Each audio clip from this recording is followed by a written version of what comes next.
Amém, irmãos. Agora sim, a paz do Senhor. Desculpa, irmãos, eu não sou muito técnico, né? Irmãos, hoje nós vamos falar de um conto. Na verdade, a gente vai começar a palavra com essa ideia do conto do mago. E eu até, quando eu coloquei esse nome do tema, eu mandei para a pastora Ângela. Eu falei assim, pastora Ângela, você acha que se eu chamar o nome do tema do conto do mago, vai ficar muito polêmico, o pessoal vai achar que nós estamos ensinando bruxaria na igreja, mandando para Hogwarts? E ela falou, não, meu filho, ela já fez a apresentação e está tudo pronto. Esse conto é um conto bem curtinho e eu vou ter que contar para vocês. Então, eu queria que vocês, se possível, prestassem atenção nesse conto. Ele é bem curto e ele vai ser fundamental. Tomara que eu seja capaz de explicá-lo mais tarde. Escuta só. O conto do mago, desculpa. Era uma vez um reino muito distante. Nele havia um poderoso mago que tinha muito reconhecimento e admiração do seu povo. Quando chegava a noite, com seus poderes misteriosos, o mago conseguia fazer vagalumes concentrarem-se nas casas e prover luz. Quando chegava o inverno, com seus poderes misteriosos, o mago fazia o fogo aparecer do nada e aquecer o vilarejo. Quando precisavam conversar com reinos vizinhos, com seus poderes misteriosos, o mago fazia pássaros carregarem mensagens ao local exato em que se desejava.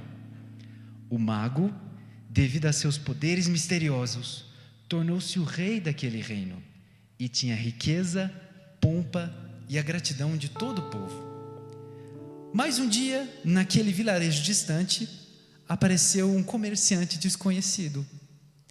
E quando chegava a noite, o comerciante apresentou ao povo a luz elétrica. E quando chegava o inverno, o comerciante apresentou ao povo o fogão e o aquecedor. E quando precisavam conversar com reinos vizinhos, o comerciante apresentou ao povo o telefone, que tinha alcance e rapidez muito maior do que qualquer pássaro. O comerciante, devido a seus métodos bem mais práticos, fáceis e elaborados, tornou-se o rei daquele reino e tinha riqueza, pompa e a gratidão de todo o povo. E o mago, somente muitos anos depois, finalmente foi reconhecido por uma velha senhora, congelado pelo frio, em uma das ruas que mendigava. Irmãos, tomara que Deus me dê a graça de eu poder explicar aqui o que esse conto do mago significa no que a gente vai aplicar aqui. Essa figura que a gente está vendo aqui, ela é uma figura muito icônica da história. No fim do século XIX, no fim do século XVIII e início do século XIX, ocorreu a Revolução Industrial. E a Revolução Industrial, ela começou a trocar a mão de obra braçal por máquinas. E muita gente começou a perder emprego, ficar desempregado, não ter renda, não ter sustento, não ter o que fazer da vida. Aquilo que a pessoa talvez aprendeu do pai, que aprendeu do avô, que aprendeu do bisavô, já não precisava mais, porque uma máquina fazia por 1/10 do preço. E um dia, na Inglaterra, ocorreu isso que está ilustrado aqui, que foi chamado de movimento ludista. O movimento ludista foi um movimento que as pessoas desempregadas, elas ficaram tão irritadas com as máquinas, mas tão irritadas, que elas começaram a invadir as fábricas e destruir as máquinas. Isso convencionou-se a chamar de desemprego tecnológico. À medida com que a tecnologia desenvolve, muita gente perde o emprego e profissões que antes eram tão cruciais, elas simplesmente deixam de existir, né, irmãos? Olha só essa foto aqui, irmãos. Vocês estão vendo? Nenhuma dessas profissões existem mais. Vocês sabem o que era aquela primeira ali? Isso, telefonista. E aquela pessoa ali, ó, eu não conheci não, mas deve ter gente que conheceu. E esse segundo aqui, alguém sabe? Lanterninha. É o lanterninha de cinema. Parece que ele levava o pessoal para o assento e ficava lá vistoriando assim para ver o que estava acontecendo, né? E aquele terceiro eu duvido que alguém vai descobrir. Irmãos, o que é aquele ali? Mimeógrafo, olha só. Aquilo lá era um operador de mimeógrafo. Os mais jovens devem estar assim, hã? Hieroglifo? Não, irmãos, é outra coisa. Eu lembro quando eu era bem novinho e as nossas provas, elas eram feitas mimeografadas e tinha aquele cheiro forte de álcool, assim. A gente fazia a prova meio tonto, Deus me livre. Irmãos, e esse aqui, vocês sabem? Faz uma ideia? Como é que é? Quase na trave. Nenhuma ideia? Aquele ali, irmãos, são os telégrafos. E esse daqui? Leiteiro, isso mesmo. Ou você comprava dele, ou você comprava mais. Ó, o leite, né? Esse aqui é o meu preferido. Esse aqui é o meu preferido. É claro que não dá para saber daqui, né? Mas esse aqui era o vendedor de enciclopédias. Alguém lembra das enciclopédias Barça? Olha lá o Ramonzinho falando, eu lembro. Pois é, irmãos, acontece que nenhuma dessas profissões existem mais, né? Ok, vai ouvindo. Se você, porventura, não teve a oportunidade, a curiosidade ainda, eu vos apresento o ChatGPT, o ChatGPT. O ChatGPT foi lançado em novembro do ano passado, 2022, e ele é um mecanismo de inteligência artificial. Eu estava procurando o database, né, a base de dados do ChatGPT, e eles dizem que há mais de 175 bilhões de parâmetros. Eles se fundamentam em artigos científicos, na Wikipedia, mídias sociais, livros. E como é que funciona? Você coloca uma pergunta para o ChatGPT aqui, ó, você manda uma mensagem e ele responde para você, só que ele responde em uma tecnologia conversacional. É como se você estivesse batendo papo com a máquina. Bill Gates, o fundador da Microsoft, ele disse assim, olha, até a existência do ChatGPT, as máquinas não entendiam os seres humanos, agora elas entendem. Então se você escreve qualquer coisa ali, é bem provável, muito provável mesmo, que ele vai dar uma resposta para você. Meus alunos, eu sou professor de inglês e eu dou aula online, então eu tenho aluno do Acre, do Rio Grande do Sul, eu tenho aluno em Porto, em Portugal, já dei aula para a Bélgica, já dei aula para um monte de lugar já. E aí acontece, eu vi aqui um monte de aluno meu, estava falando, nossa teacher, você tem que ver esse ChatGPT, você tem que ver. E aí eu falei, não, quer saber, eu vou dar uma olhada nesse negócio para ver como é que funciona. E aí eu comecei a testar ele aqui, né? E as primeiras coisas que eu fui procurando qual que é a diferença do futuro de will com o futuro do going to? Eu sei, né, porque eu sou professor, mas eu queria testar, né, queria ver se ele sabia mesmo. E assim, irmãos, a maior parte das coisas que eu perguntei para ele, a resposta foi muito boa. Se não exata, a resposta foi muito boa. E aí eu comecei a testar outras coisas. E aí você coloca assim, olha, eu quero um plano de treino para ir para a academia de 5 dias. E aí ele monta o treino para você. Personal para quê, né? Cadê o Lu? Se você fala assim, olha, eu sou, sei lá, um homem de 40 anos, 1,80 m de altura, tal peso, e eu quero uma dieta nutricional para eu perder 2 quilos em um mês. Ele vai lá e monta para você.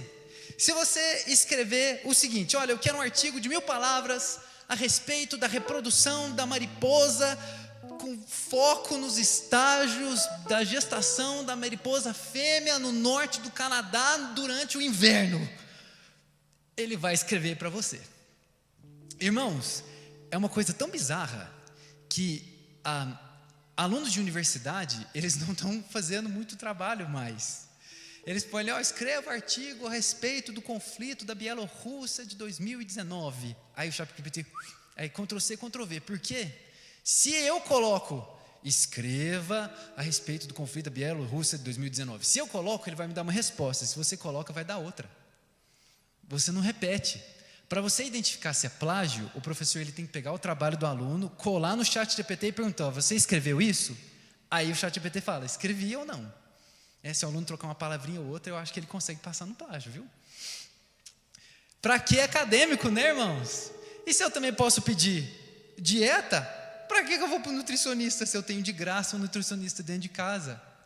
Irmãos, o ChatGPT, ele é tão bizarro.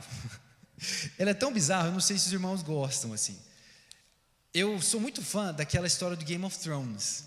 Eu não sei se os irmãos conhecem, acredito que a maior parte aqui conhece. Eu li todos os livros, ele escreve muito bem, o George Martin. E ele escreveu 5 livros, e o 6º livro Ele começou a escrever há 20 anos atrás e ele não terminou até hoje. Ele não consegue terminar a história. Aí eu quis apelar com o ChatGPT. Falei, quer saber?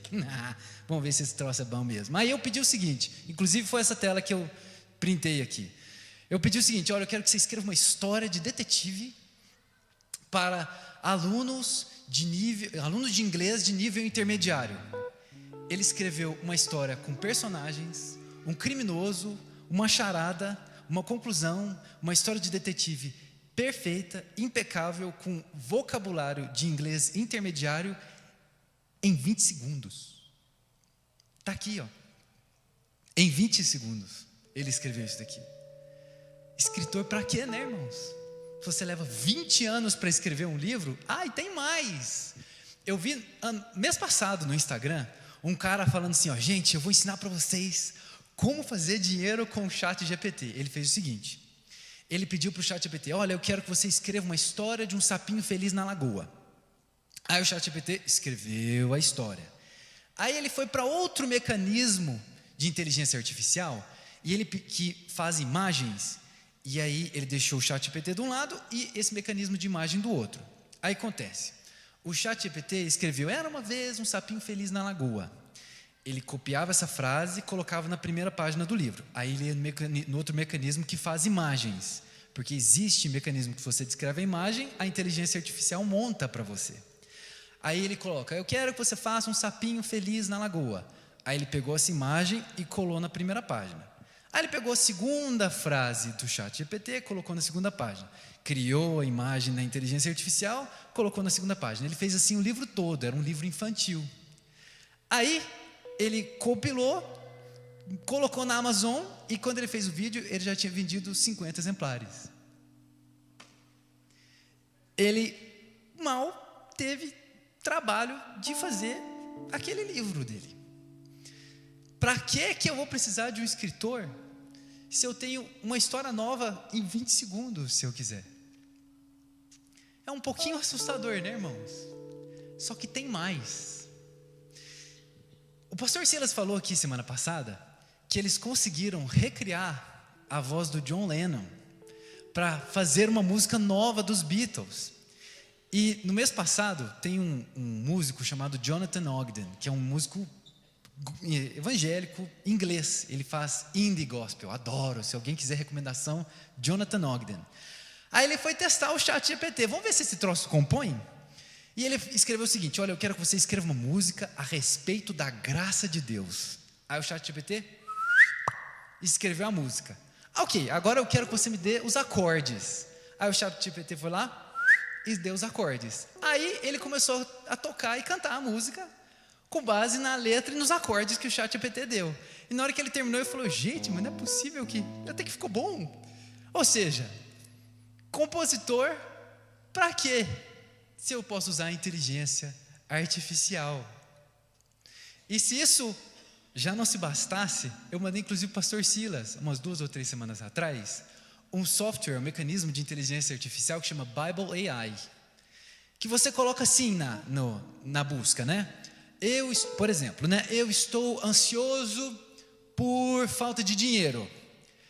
Aí, irmãos, a inteligência artificial começa a pregar para você. Ela faz o seguinte, confie em Deus. Ele é o provedor de todas as suas necessidades. Aí ele manda várias pregações, vários links de pregação a respeito de provisão de Deus, de descansar em Deus no YouTube. Vou precisar de aconselhamento pastoral, por quê? Desculpa, pastor. Tem mais. Acho que 2 ou... Não, foi no início do mês. Um reverendo alemão, irmãos, olha só o que passa na cabeça da pessoa. Um reverendo alemão, ele pediu ao ChatGPT para fazer um culto. E aí ele colocou no telão avatares. Você já viu aquelas pessoas que ficam assim, ó? Enquanto está saindo a vozinha? Ele colocou avatares e a inteligência artificial fez todo mundo levantar, orou, fez todo mundo sentar, pôs louvor, cantaram junto, pregou, orou e encerrou o culto. A inteligência artificial, ela fez um culto na Alemanha. Irmãos, onde que isso vai parar? Irmãos, se não assustasse já o suficiente, em maio, um juiz brasileiro, se eu não me engano, ele era do Paraná, juiz, ele já admitia usar a inteligência artificial do ChatGPT para poder dar a sentença daquilo que caía na mesa dele. É culpado, não é culpado? Ele põe no ChatGPT e fazia o ChatGPT decidir para ele. Advogado para quê? Se eu preciso de consultoria legal, desculpa, Fidel. Irmãos, imagina uma coisa dessa. Irmãos, há quem diga, não coloque isso no Google, é sério, não procure isso. Profissões que não vão existir até 2030. Não faça isso. Não faça mesmo, que o professor está quase lá assim. Irmãos, existem pessoas que vão entrar ano que vem nas universidades e quando formarem-se, a sua área de pesquisa já estará completamente obsoleta e a sua profissão já não existirá mais. Você está assustado? Tem mais. Olha só essa. Esse aqui foi no início do ano. No início do ano, lançaram essa imagem no Google. Esse cara é Donald Trump, o ex-presidente dos Estados Unidos. E a imagem é o Donald Trump sendo preso. E aí, jornalistas, e a gente sabe o quanto jornalistas eles são tremendamente credíveis e eles vão estudar muito a fundo antes de noticiar alguma coisa, começaram a noticiar que o Donald Trump estava sendo preso. Até que uma companhia falou, não gente, foi gente que fez essa imagem em inteligência artificial. Mas se você olhar, é o Donald Trump, gente. A inteligência artificial já está tão desenvolvida, e isso foi no início do ano, hein?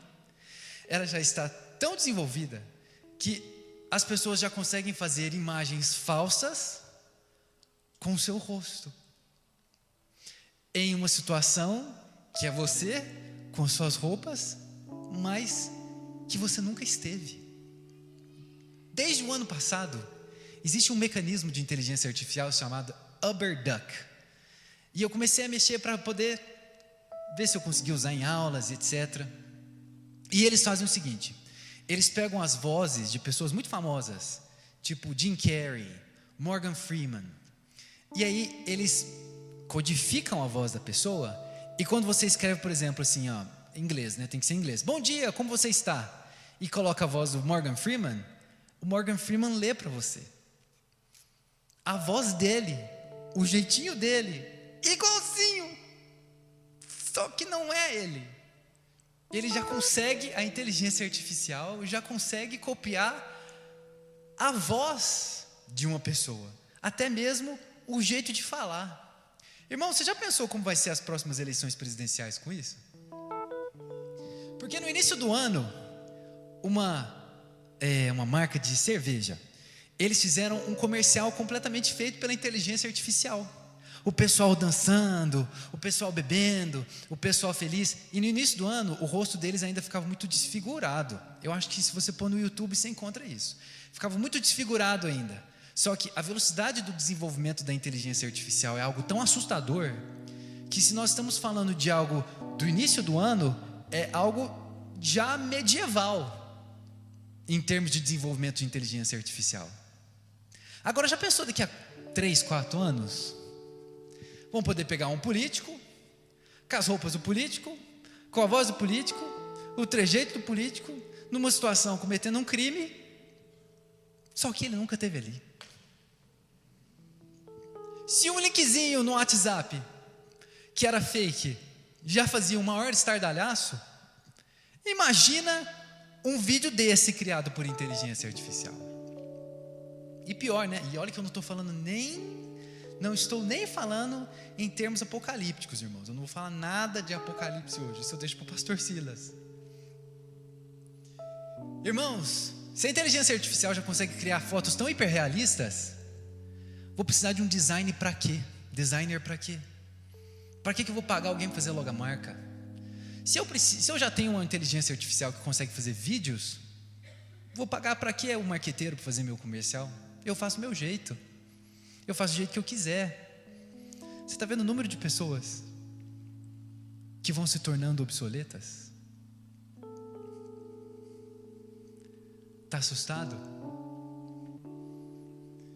Tem mais.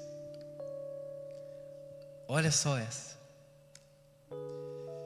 Não bastasse o nível de desenvolvimento da inteligência artificial, empresas gastam bilhões e bilhões e bilhões de dólares montando robôs humanoides com a pele de humano, um cabelo de humano, um olho de um humano, movimentos de humano, mas não é um humano.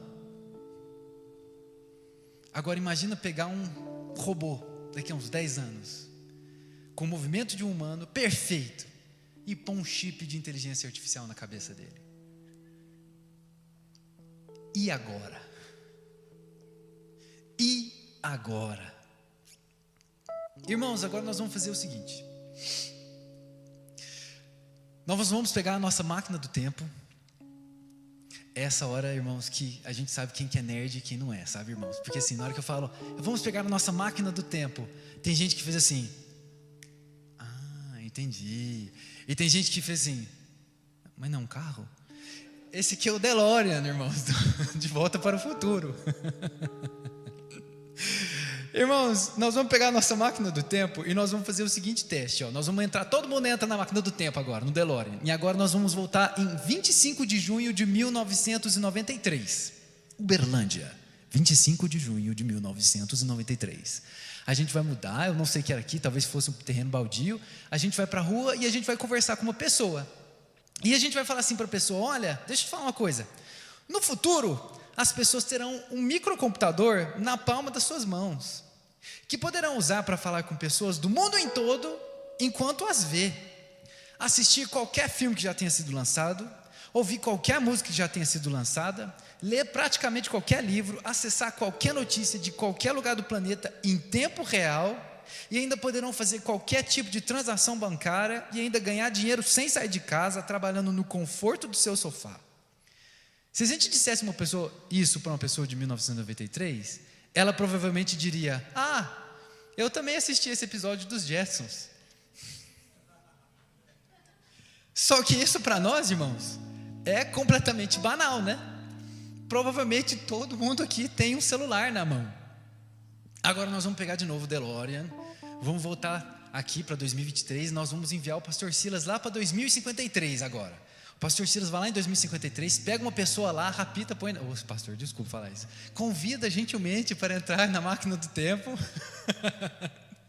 E a pessoa de 2053 vai vir aqui agora e ela vai falar conosco. E ela vai virar para nós e falar o seguinte, olha, deixa eu te contar uma coisa. Nenhuma das profissões que vocês têm hoje existem mais. Hoje nós temos robôs que são capazes de ensinar nossos filhos, limpar nossas casas, pesquisar curas para doenças antes incuráveis e até mesmo criar canções de melodias impensáveis para o ouvido humano. E até temos robôs tentando concorrer à carreira política. Se nós ouvíssemos isso, irmãos, hoje, o que provavelmente você pensa é, eu também assisti ao Robô e o Exterminador do Futuro. Irmãos, nós não sabemos como será daqui por diante, mas está ficando assustador. E deixa eu mostrar uma coisa para vocês. O Facebook, ele ligou 2 computadores para conversarem entre si, e os 2 tinham um mecanismo de inteligência artificial. Eu estou falando mecanismo que eu não sei qual que é a palavra mais adequada, tá, irmãos? Não sou da área. E a princípio, esses computadores, eles tinham só que negociar entre si a venda de bola, chapéu, tênis. Era só isso, eles só tinham que negociar a venda e compra desses objetos. E os pesquisadores do Facebook ligaram os 2 computadores e deixou tocar o barco, né? Deixou os 2 conversando. E aí, depois de um tempo, quando eles foram ver o que os computadores estavam falando, eles viram que os computadores, eles tinham criado o seu próprio idioma. E que eles não eram mais capazes de entender o que os computadores estavam falando mais. E tem uma frasezinha que era mais ou menos assim: nós precisamos o mundo. E era na hora que os pesquisadores olharam essa frase e falaram: gente, o que será que significa esse né? Eu acho que eu vou desligar esse computador. O que você acha? Não, eu acho uma boa ideia desligar esse computador. Vamos desligar esse computador? Vamos desligar. Aí eles desligaram os computadores, porque eles ficaram com medo, porque não sabia mais o que eles estavam conversando. E se isso é assustador o suficiente, irmãos, essa notícia, ela é de 2017. Ou seja, em termos de desenvolvimento da inteligência artificial, isso está na pré-história.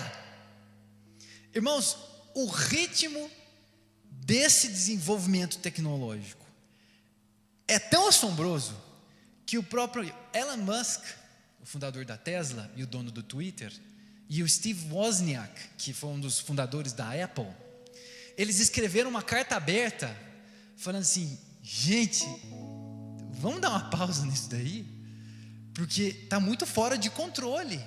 Será mesmo que a gente precisa criar uma inteligência e um mecanismo que nos torne completamente obsoletos? Irmãos, eu não sei você, mas algumas das coisas que faz a gente pensar nisso é sério? É sério que eu estudei tanto, eu trabalhei tanto, eu me esforcei tanto na minha vida para conquistar aquilo que eu tenho, e dali a pouco eu vou ser substituído por um pedaço de lata com um chip na cabeça? É o conto do mago, irmãos. É o conto do tornar-se obsoleto, ultrapassado, inútil. E você vai pagar suas contas como? Você vai viver de quê? Como é que você vai sustentar a sua família se um robô faz muito mais barato, muito mais rápido, muito mais eficiente aquilo que você faz? E irmãos, eu não estou falando de um futuro de 50 anos não, viu, irmãos? Mais uma vez, não ponha no Google profissões que não vão existir até 2030. É assustador. É assustador. E quando a gente vê isso, irmãos, a gente pensa: Deus, o que vai virar esse planeta? O que eu vou fazer da minha vida? Irmãos, e é aí que nós entramos na crônica dos lírios. Eu queria ler com os irmãos o que está escrito em Mateus 6, 25 a 34. E eu sei que é um pouco longo, mas vai acompanhando comigo. Escuta só, Jesus Cristo dizendo: por isso vos digo, não vos preocupeis com a vossa vida, quanto que haveis de comer, nem com o vosso corpo, quanto que haveis de vestir. Não é a vida mais do que o alimento, e o corpo mais do que a roupa? Olhai as aves dos céus, não semeiam, nem colhem, nem ajuntam nos celeiros, e no entanto, vosso Pai Celeste as alimenta. Ora, não valeis vós mais do que elas? Quem dentre vós, com as suas preocupações, pode acrescentar um só côvado à duração de sua vida? E com a roupa, por que andais preocupados? Aprendei dos lírios do campo, como crescem, e não trabalham nem fiam. E no entanto, eu vos asseguro, que nem Salomão em toda a sua glória se vestiu como um deles. Ora, se Deus veste assim a erva do campo, que existe hoje, amanhã será lançada ao forno, não fará Ele muito mais por vós, homens fracos de fé? Por isso, não andeis preocupados, dizendo: que iremos de comer? Ou que iremos de beber? Ou que iremos vestir? De fato, são os gentios, vou falar incrédulos, tá, irmão? São os incrédulos que estão à procura de tudo isso. O vosso Pai Celeste sabe que tendes necessidade de todas essas coisas. Buscai, em primeiro lugar, o reino de Deus e a sua justiça, e todas essas coisas vos serão acrescentadas. Amém, irmãos? Glória a Deus. Sabe o que esse texto está falando? Que o nosso sustento, ele vem de Deus. Ele não vem do seu talento, ele não vem da sua capacidade, ele não vem nem mesmo somente do seu esforço. Calma, eu vou falar mais sobre isso. Mas você já viu pessoas tremendamente talentosas desempregadas? Eu já vi. Eu já vi pessoas tremendamente inteligentes ganhando pouquíssimo, não querendo desmerecer, mas a pessoa ela tinha muito mais potencial do que ela alcançou. E a palavra de Deus diz que dele vem o nosso sustento. Mas isso é muito diferente, irmãos, de simplesmente a gente partir do pressuposto que não precisamos fazer nada. Eu não preciso fazer nada, porque se de Deus vem o meu sustento, fechou, está tranquilo. Não é isso, irmãos. Irmãos, a palavra de Deus, ela afirma de capa a capa que Deus espera de nós uma ação, uma atitude. O pastor Silas gosta muito de falar isso, um posicionamento. Deus, Ele nos abençoa, Ele nos conduz, Ele nos sustenta, mas nós precisamos ter uma ação. Olha que coisa linda esse versículo. Buscai em primeiro lugar o reino de Deus e a sua justiça, e todas essas coisas vos serão acrescentadas. A gente lê isso e fala, glória a Deus, aleluia, o Senhor é bom, glórias a Deus. Só que todas essas bênçãos, todo esse suporte, tudo isso que Deus faz, toda essa ação de Deus sobre nossas vidas, ela tem uma pequena condição ali no finalzinho. Buscai em primeiro lugar o reino de Deus e a sua justiça. O que significa essa palavra buscar? Eu fui pesquisar, dei um de pastor Silas e fui procurar no grego. O que significa buscar? Irmãos, assim como eu disse que Deus Ele espera de nós uma iniciativa, o buscar significa procurar com afinco, com todas as suas forças, até que você encontre o fundo do assunto. Ou seja, buscar é se esmerar em procurar, esmerar em tomar uma ação, uma atitude para determinada coisa. E olha só o que está escrito: buscai em primeiro lugar. O que significa em primeiro lugar? Obviamente, em primeiro lugar está implícito que se trata de uma prioridade. Não se trata somente buscar com afinco, não se trata simplesmente buscar sem cessar, buscar até não, sem desistir. Buscar em primeiro lugar significa ter como prioridade da sua vida. Buscar com afinco, ter como prioridade o quê?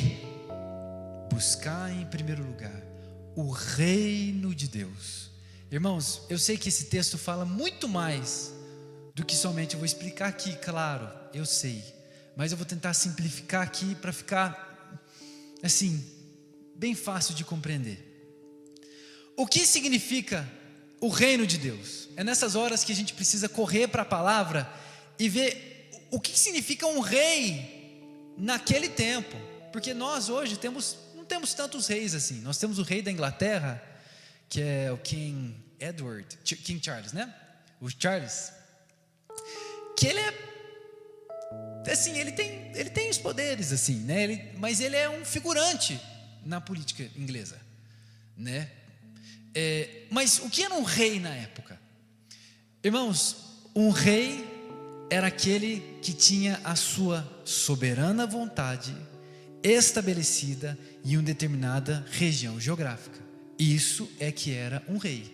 Se por exemplo o rei falasse, eu quero que nos nossos territórios a gente plante abobrinha, aí vem um técnico agrícola e fala assim, olha, seu rei, essa terra aqui, ela é mais apropriada para plantar morango. O que vai acontecer?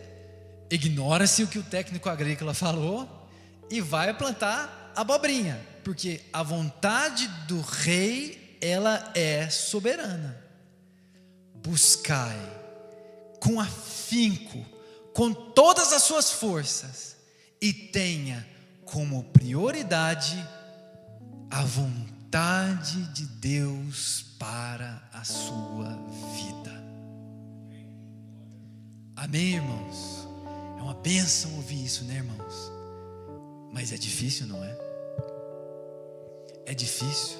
A gente ouve: buscar em primeiro lugar o reino de Deus. Aleluia, glórias a Deus. Não é a minha vontade, mas a vontade de Deus. Mas quando é para acordar mais cedo para orar, é a minha vontade de ficar na cama. Quando é culto do amigo, é a minha vontade de não passar vergonha e convidar alguém. Quando eu estou no trabalho, é minha vontade de não mostrar para ninguém, não falar para ninguém que eu sou cristão. Até onde Deus tem sido o rei das nossas vidas? Ou até onde nós temos permanecido no trono? Até onde, irmãos, a vontade de Deus, ela tem se concretizado sobre nossas vidas? Ou a nossa vontade é que tem ocorrido? Buscar em primeiro lugar o reino de Deus e a sua justiça. Eu vou simplificar aqui, irmãos. O que é a justiça de Deus, irmãos? Vou colocar de maneira bem simples. Não briga comigo, os teólogos. A justiça de Deus são os valores do reino de Deus. Você já parou para pensar, irmãos, que existem muitas coisas que eram condenadas, criticadas, eram um absurdo no passado, mas hoje são completamente aceitas?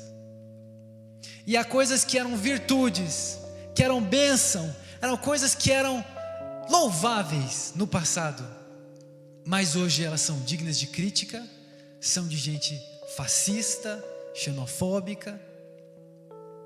Obrigado, Fabi. Já parou para pensar, irmãos, que os valores das pessoas mudaram, os valores da sociedade mudou, e existem valores de uma determinada pauta política que elas estão tentando entrar de tudo quanto é maneira, e se você não aceita, é porque você é um intolerante, então você precisa ser preso por conta disso. Quando nós decidimos buscar em primeiro lugar o reino de Deus e a sua justiça, nós temos que abrir mão da nossa vontade e daquilo que a gente pensa que é certo ou que é errado. Eu que decido, eu que penso. Mas quando nós assumimos o reino de Deus e buscamos o reino de Deus, nós buscamos os valores do reino de Deus. Não interessa mais o que eu penso que é certo ou errado, o que Deus pensa que está certo ou está errado na minha vida. Então, e somente então, todas as coisas nos serão acrescentadas. Irmãos, esse texto aqui não é um texto fofinho somente. Nessa noite, eu creio que Deus quer dizer para nós que Ele quer cuidar de nós. Ele quer mostrar o seu cuidado a nós. Eu não sei se você tem carregado uma preocupação no seu dia a dia. Talvez seja uma preocupação de ser demitido. Esse ano eu confesso que eu sou professor de inglês, e eu confesso que eu nunca na minha vida perdi antes tantos alunos por conta de demissão. Eu já perdi assim uns 10, 12 alunos demitidos ou na beira de serem demitidos. É assustador. E talvez seja o seu caso. Será que eu vou ter um emprego amanhã? Não sei. Ou então você tem uma preocupação a respeito da sua saúde, da sua família, relacionamentos. O Senhor tem para nós essa noite o seguinte recado: eu quero cuidar de você, eu quero cuidar da sua vida, eu quero que você confie em mim e que você tenha em mim o seu sustento. Não é só sustento de dinheiro não, tá, irmãos? Saúde emocional, saúde relacional. O Senhor quer cuidar de nós essa noite. Mas você precisa sair do trono. Mas você precisa parar de fazer as escolhas da sua vida. Você precisa largar de ser preguiçoso e buscar a presença de Deus de fato. Irmãos, a intimidade do Senhor é para aqueles que o temem, aos quais dará a conhecer a sua aliança. Como tem andado o seu relacionamento com Deus? Quanto que você tem abdicado da sua vontade pelo reino e a justiça do reino? Ou será que você é daqueles que se pôr na parede, titubeia? Olha, eu não tenho tanta coragem de assumir a minha identidade como cristão, não. Ou talvez você esteja aqui e você nunca teve uma experiência real e transformadora com Jesus Cristo na sua vida. Esse é o recado de Deus para você. Talvez até quem esteja em casa. Esse é o recado de Deus para você. Eu quero cuidar de você. Existe uma diferença entre a ditadura dos Césares, que eram os reis da época de Jesus Cristo, quando ele falou isso em Mateus 6, e o reino de Deus. Em primeiro lugar, que o reino de Deus é um reino de amor e cuidado, mas também você entra nele voluntariamente. Você escolhe. Deus, eu escolho abdicar da minha vontade.